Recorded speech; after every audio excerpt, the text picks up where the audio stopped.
ఫస్ట్లో పసరతిత్తుల రాళ్ళు ఉన్నాయన్నారు, సర్జరీకి పోతే అది ఆరోగ్యశ్రీ లేదన్నారు.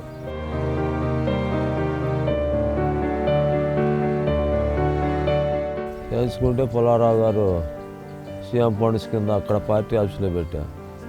సీఎం ఫండ్స్ కింద మనకు అప్పుడు 30,000 అయినాయి, 25,000 చెక్ ఇచ్చాడు పుల్లారావు గారు.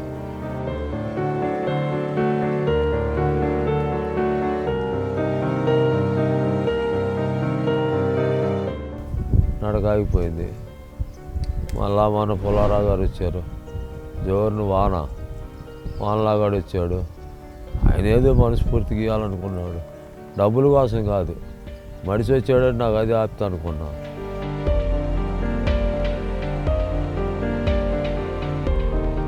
ఆయన మనస్ఫూర్తికి ఏదో ఇచ్చాడు, ఒక 20,000 చేతులు పెట్టి వెళ్ళిపోయాడు. మళ్ళీ ఇంకొక 20,000-50,000 ఇద్దాంలే, ఫిజియోథెరపీ వరకు వాడదామని అని చెప్పు మాస్టర్ గారు చెప్పారు. మాస్టర్ గారు ఏమో ఇబ్బంది పడబోయే వెంకటేశ్వర్లు, నీకు ధైర్యంగా ఉండు, మేము ఉన్నాం కాదు నీకు అన్నారు, పోయారు.